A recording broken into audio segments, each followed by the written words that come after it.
विश्व मानक दिवस पर कार्यक्रम में शामिल हुए सीएम, कार्यक्रम में मंत्री सहित सभी पदाधिकारी रहे मौजूद।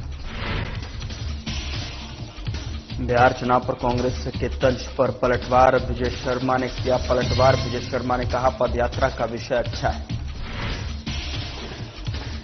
कलेक्टर और एसपी कॉन्फ्रेंस में सीएम उच्च स्तरीय बैठक में कलेक्टर और एसपी कॉन्फ्रेंस को लेकर बैठक। कोंडागांव में जनदर्शन में कलेक्टर ने सुनी ग्रामीणों की समस्याएं, अधिकारियों को कलेक्टर ने दिए निर्देश। स्थानीय व्यापारियों को किया गया प्रताड़ित, वेदांता के द्वारा किया गया प्रताड़ित।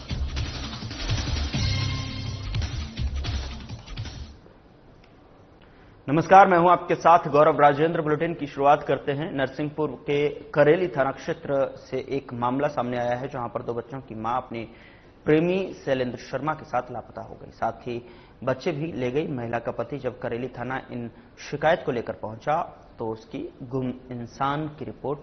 गुमशुदगी की रिपोर्ट भी नहीं लिखी गई, साथ ही साथ उसे थाने से भगा दिया। महिला के पति मंगल लोधी के अनुसार शैलेंद्र शर्मा का अफेयर लंबे समय से चल रहा था, जिसकी फुटेज सामने आई है, जो करेली निवासी के हैं। उसके साथ महिला बच्चे शामित गई है और जिसकी शिकायत बाय पोस्ट कई बार पुलिस अधीक्षक कार्यालय में भी कई बार की गई, पर पुलिस द्वारा कोई कार्यवाही नहीं हुई है, न मंगल लोधी की कोई सुनवाई हुई। वही एडिशनल एसपी संदीप भूरिया के अनुसार आवेदन में संकलित फोटोज के अनुसार जल्द वैधानिक कार्रवाई की जाने की बात कही गई है।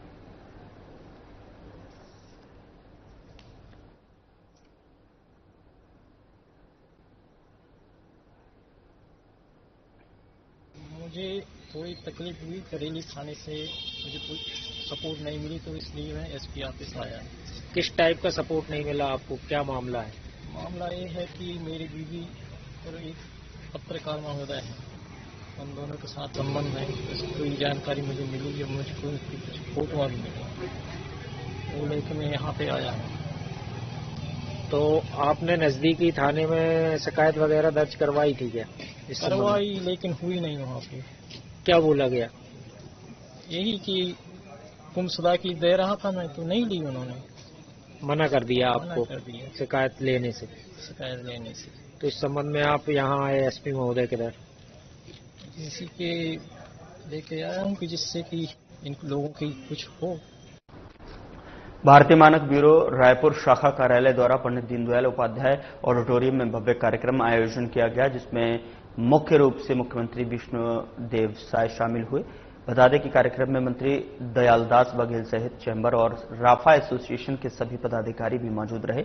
वहीं सीएम साय ने अपने संबोधन के बाद सभी को अपने कार्य के प्रति सजग करते हुए शपथ भी दिलाई। साथ ही आपको बता दें कि कार्यक्रम के बाद सीएम साय ने मीडिया से चर्चा के दौरान कहा कि प्रदेशवासियों को विश्व मानक दिवस की बहुत बहुत बधाई और शुभकामनाएं। भारतीय मानक ब्यूरो का धन्यवाद करना चाहेंगे कि इस अवसर पर यहां पर मानक महोत्सव का आयोजन किया गया। बता दें कि आज के समय में गुणवत्ता का हर क्षेत्र में बहुत महत्व है और मानक ब्यूरो क्वालिटी को बढ़ावा देने का काम करती है और करीब 1200 जिलों में अपना हॉलमार्क देता है, जिससे उसकी विशेषता बढ़ती है। वहीं आज 1.5 करोड़ के इनामी नक्सली सहित 60 नक्सलियों ने आत्मसमर्पण किया है। इस मामले को लेकर मुख्यमंत्री विष्णुदेव साय ने कहा कि पूरे प्रदेश को मालूम है कि हमारे जवान नक्सलवाद के खिलाफ लड़ाई लड़ रहे हैं, लगातार सफलता मिल रही है और हमारे देश के प्रधानमंत्री और केंद्रीय गृह मंत्री का संकल्प है कि आने वाले साल में 31 मार्च 2026 तक पूरे देश में नक्सलवाद को समाप्त करना है और मुझे पूरे भरोसा है कि उनका संकल्प पूरा होगा और जो छत्तीसगढ़ के विकास में एक बहुत बड़ा बाधा था वह समाप्त होगा।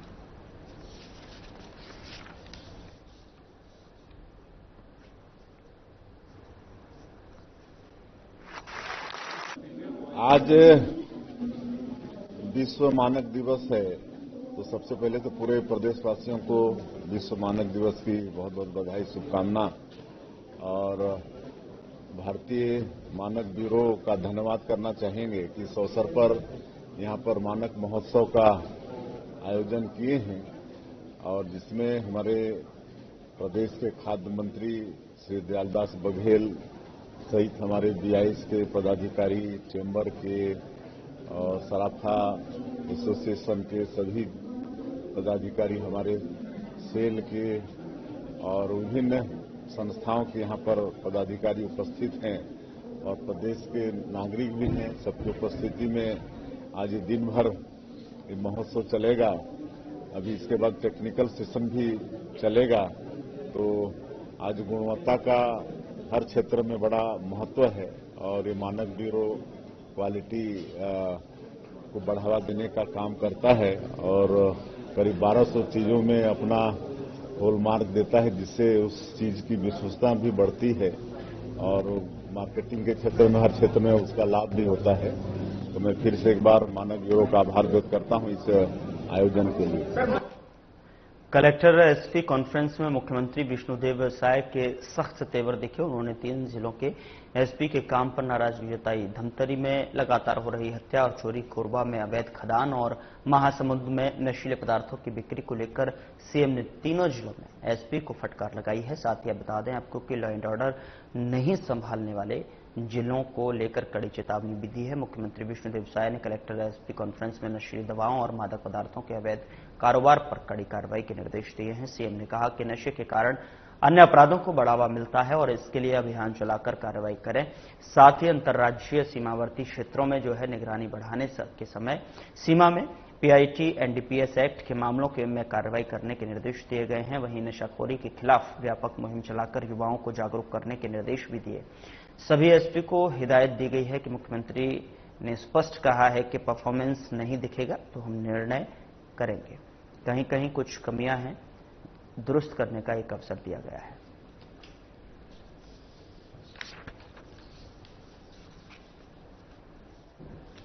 हिदायत सारे ही एसपी को दी गई है। माननीय मुख्यमंत्री जी ने तो बहुत स्पष्टता से कहा है परफॉर्मेंस नहीं दिखेगा तो हम फिर निर्णय करेंगे। तो मुख्यमंत्री जी ने कहा और एक नहीं भाई, सभी से बात हुई है, सबकी समीक्षा हुई है, सबकी चर्चा हुई है। कुछ प्लस कुछ माइनस कहीं कहीं है, दुरुस्त करने का एक अंतिम अवसर हो जाएगा। उधर बिहार चुनाव का ऐलान हो चुका है और बीजेपी को पदयात्रा कर बिहार जाने की सलाह दी है और कांग्रेस का कहना है कि बीजेपी के लोग छत्तीसगढ़ से पदयात्रा करके जाएंगे तो चुनाव में उनको ही फायदा मिलेगा। मामले पर गृह मंत्री विजय शर्मा ने पलटवार किया। उन्होंने कहा कि पदयात्रा का विषय अच्छा है, लेकिन अगर अच्छे भाव से हो तब उनके नेता ने जो पदयात्रा किया था उनका क्या परिणाम निकाला। बीजेपी के कार्यकर्ता कैसे जाएंगे इसको छोड़ दें, हम लोग पूरी जान लगाकर बिहार में जो है एनडीए और बीजेपी की जीत के लिए कोशिश करेंगे। उन्होंने कहा कि यहां पर जाकर टिकट भेजेंगे, वहां जाकर लड़ाई करेंगे। आप देख लीजिए यह किस विधि से वहां जाएंगे।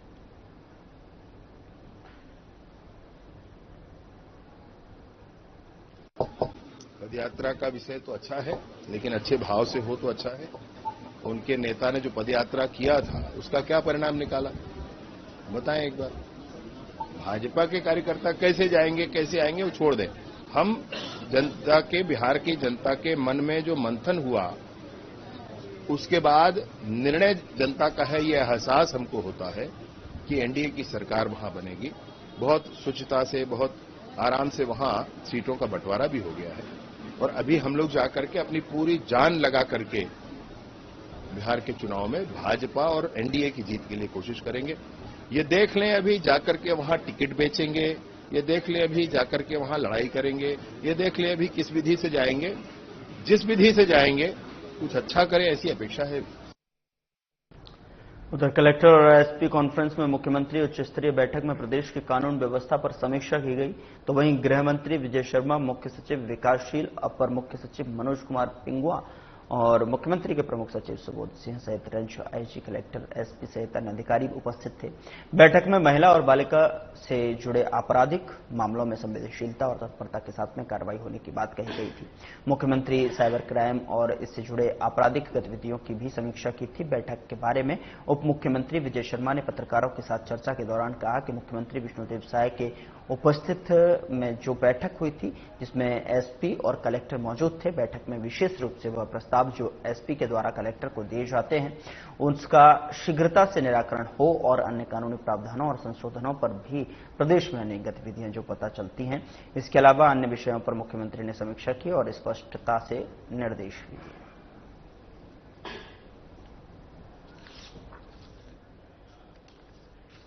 कल जो बैठक हुई थी उसमें एसपी, कलेक्टर सारे थे उसमें विशेष रूप से वो सारी बातें जिनके प्रस्ताव एसपी के द्वारा कलेक्टर को दिए जाते हैं वो शीघ्रता से निराकृत हों। इन विषयों पर नए आने वाले कानूनी प्रावधानों पर, अन्य कानूनी संशोधनों की कहां कहां आवश्यकता है उस विषय पर, लॉ एंड ऑर्डर के विषय पर अनेक गतिविधियां जो प्रदेश में अभी नई पता चलती हैं उनके विषय पर, एनडीपीएस के विषय पर, पेट एनडीपीएस के विषय पर, इन सारे ही विषयों पर विस्तृत समीक्षा माननीय मुख्यमंत्री जी ने की है और बहुत स्पष्टता से निर्देश भी दिया है। सर, तो इसमें जो चंगाई सभा और धर्मांतरण काफी माहौल भी लगता है, इसको लेकर भी आप लोगों की चर्चा हुई? धर्मांतरण के संदर्भ में आने वाले सत्र में एक एक्ट आएगा जो कि मैं सोचता हूं कि अब तक के सारे राज्यों में उपलब्ध एक्ट से एक कदम आगे होगा, क्योंकि सभी का अनुभव उसमें समाहित है। उसके साथ ही साथ चंगाई सभाएं वगैरह जैसी जो चीजें हैं ये तो हम स्वयं ही समझते हैं कि लोगों को भ्रमित करने जैसी चीजें हैं, तो इसको तो बंद होना ही चाहिए। उसमें कानूनी प्रावधान की आवश्यकता है जो आने वाले एक्ट में हो जाए।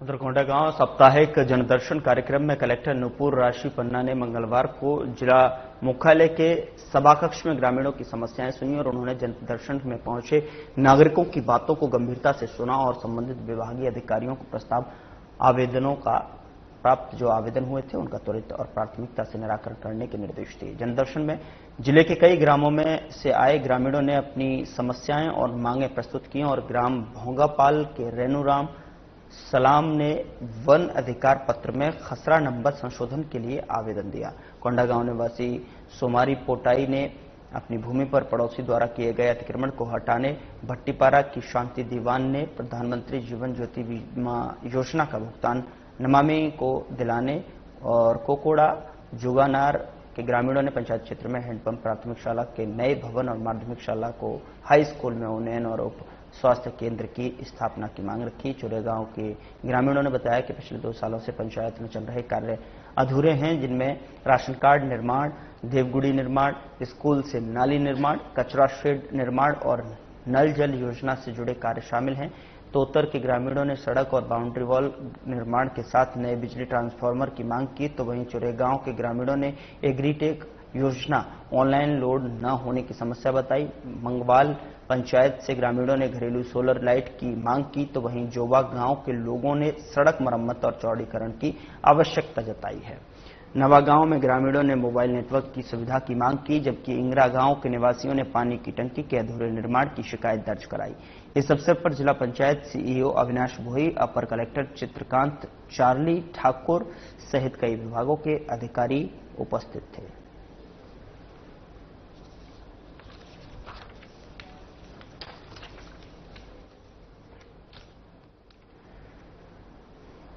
उधर नक्सलवाद को खत्म करने की कवायद में बीजेपी के पास महज 5 महीने का समय बचा हुआ है। इस बीच लगातार नक्सलियों की गिरफ्तारी भी हो रही है और कई इनामी नक्सली आत्मसमर्पण भी कर रहे हैं। तो वहीं आज पत्रकारों से चर्चा के दौरान गृह मंत्री विजय शर्मा ने पत्रकारों से को बताया कि बस्तर की जनता ने यह तय कर लिया है कि नक्सलवाद समाप्त होना चाहिए। बहुत बड़ी नक्सलियों के समूह ने भी मन बना लिया है।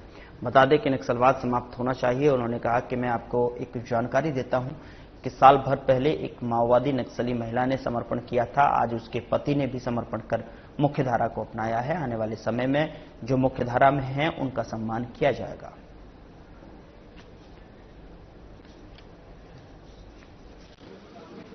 बस्तर की जनता ने स्पष्ट कर लिया है मन कि नक्सलवाद समाप्त होना चाहिए। बहुत बड़े नक्सलियों के समूह ने भी मन बना लिया है, इसको समाप्त होना चाहिए। आज जब आप ये सूचना मुझे दे रहे हैं तो मैं आपको ये बता रहा हूं कि जहां साल भर पहले एक पोलित ब्यूरो मेंबर महिला ने गढ़चिरौली में समर्पण किया था, वहीं पर उसके पति ने, वह भी पोलित ब्यूरो मेंबर है, उसने भी आज मुख्यधारा को अपनाया है। हमारे बस्तर में भी बहुत सारी गतिविधियां चल रही हैं। आने वाले समय में जो मुख्यधारा में है उनका स्वागत होगा, उनके लिए पूरी व्यवस्थाएं खड़ी की जाएंगी और जो इस तरह की घटनाएं कर रहे हैं उनसे हमारे आर्म्ड फोर्सेस के जवान निपटने के लिए बिल्कुल सक्षम है और निपटा भी जाएगा।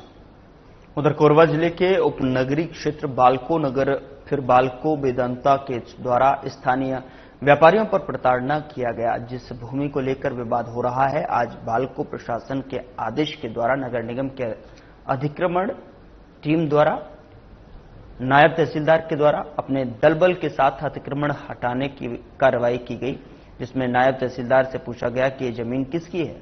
तो मीडिया से बात के दौरान बताया गया कि ये बालको की जमीन है, जिसमें हमें हटाने के लिए कहा गया है। यह एक बहुत सोचनीय विषय की बालको प्रशासन के द्वारा अपने ही जमीन को खाली करवाने के लिए सरकारी अधिकारियों को साथ लेना पड़ रहा है।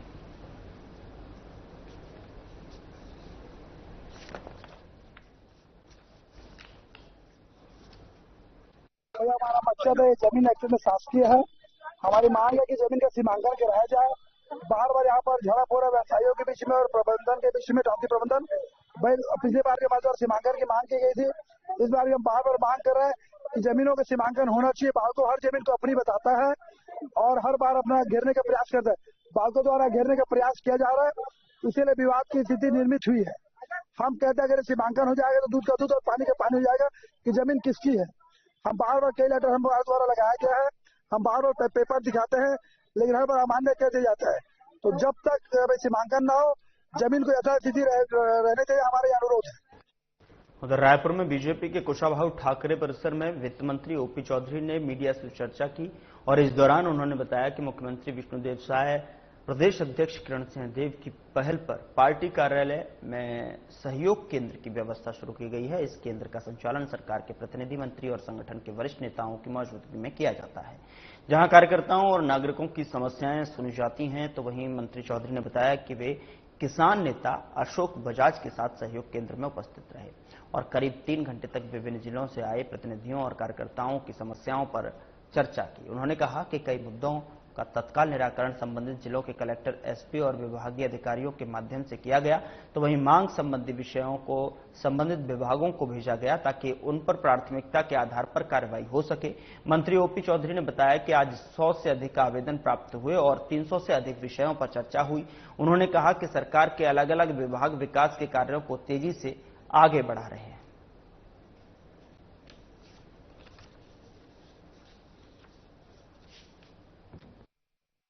आदरणीय मुख्यमंत्री जी के और आदरणीय हमारे प्रदेश अध्यक्ष जी के पहल से सहयोग केंद्र की व्यवस्था पार्टी कार्यालय में की गई है और यह सहयोग केंद्र का जो संचालन होता है उसमें सरकार के प्रतिनिधि के रूप में एक मंत्री और हमारे संगठन के कोई न कोई वरिष्ठ पदाधिकारी साथ में बैठते हैं और प्रदेश भर के लोगों के कार्यकर्ताओं के विषयों को सुनते हैं।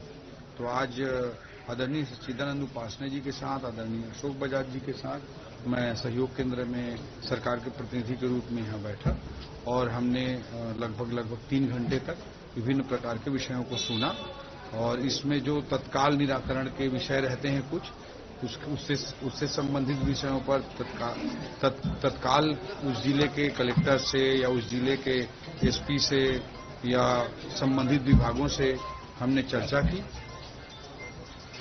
मोबाइल थोड़ा वो कर लो।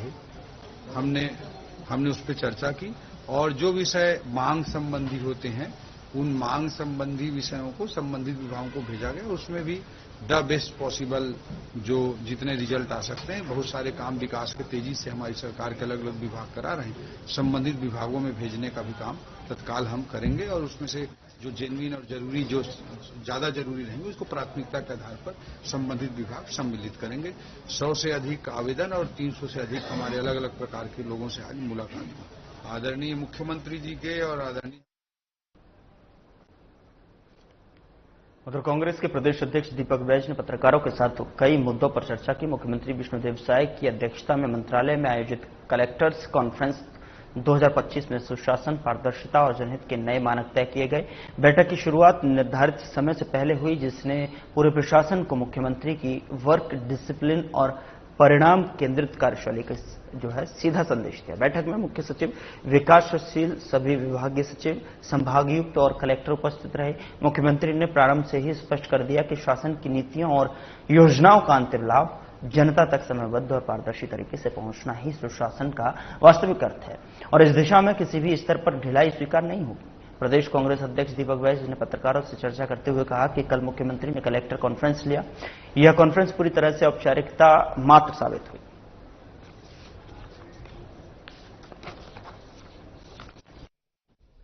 कलेक्टरों से कहते नजर आए कि प्रदेश में अवैध रेत उत्खनन बंद क्यों नहीं हो रहा है। इसका मतलब जो हम लोग लगातार कहते आ रहे थे कि पूरे प्रदेश में अवैध रेत उत्खनन चल रहा है, रेत माफिया हावी है, सरकार के संरक्षण में अवैध रेत उत्खनन हो रहा है, इसको कल मुख्यमंत्री जी ने सही साबित किया है और पूरे प्रदेश में अवैध रेत उत्खनन जोरों पर चल रहा है। रेत माफिया हावी है, इसलिए कहीं पत्रकारों के साथ हमला, तो कहीं तो गोलियां चल रही है, कहीं चाकू मारा जा रहा है। साथ ही मुख्यमंत्री जी कलेक्टरों से कहते रहे कि राजस्व मामलों के लंबित प्रकरण का निराकरण में चर्चा हुई, जो पूरे प्रदेश में लगभग 4 लाख से अधिक नामांकन बंटवारा, खाता दुरुस्तीकरण, फौज चढ़ाने के मामले लंबित हैं और किसान दर दर भटकने को मजबूर हो चुके हैं। और फिर से कलेक्टर लोग कहते हैं कि अभी धान खरीदी शुरू होने वाली है और कहीं भी गड़बड़ी हुआ तो कलेक्टर उसके जवाब दे हैं।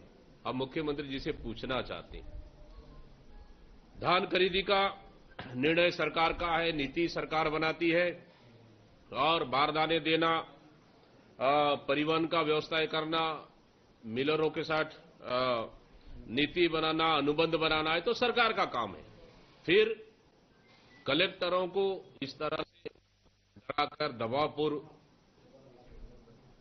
इस तरह का दबाव बनाना, मैं समझता हूं कि ये सरकार अभी से ही एक नया बहाना शुरुआत कर दी है कि किसानों को कि धान 21 कुंटल न खरीदा जाए, उसके लिए कहीं न कहीं बहाना बना रही है। सरकार ने कलेक्टर और एसपी कॉन्फ्रेंस 3 दिन का रखा था और तीसरे दिन सुशासन की समीक्षा पर चर्चा होनी थी। कल होने वाली समीक्षा को रद्द कर दिया गया है और आज कॉन्फ्रेंस का समापन भी है। कांग्रेस बता दें कि कॉन्फ्रेंस में मुख्यमंत्री ने अलग अलग विभाग की बैठक ली और वहीं मुख्यमंत्री ने सभी जिलों के कलेक्टर को सख्त निर्देश भी जारी कर दिए हैं। आपको बता दें कि इस मामले में प्रदेश कांग्रेस अध्यक्ष दीपक बैज ने कहा कि सरकार ने कलेक्टर और एसपी कॉन्फ्रेंस 3 दिन का रखा था। तीसरे दिन सुशासन की समीक्षा पर चर्चा होनी थी। पहले दिन कलेक्टर कॉन्फ्रेंस किया गया, दूसरे दिन एसपी कॉन्फ्रेंस किया गया और तीसरे दिन के सुशासन की समीक्षा को रद्द कर दिया। दरअसल विष्णु का सुशासन केवल ढोंग और कागजी जुमला है। सीएम और सरकार के साहस नहीं कि अपनी कथित सुशासन की समीक्षा कर सके। उन्हें मालूम है जब समीक्षा होगी तो भ्रष्टाचार, प्रशासनिक अराजकता, कमीशनखोरी, बिगड़ चुकी कानून व्यवस्था पर भी बात होगी।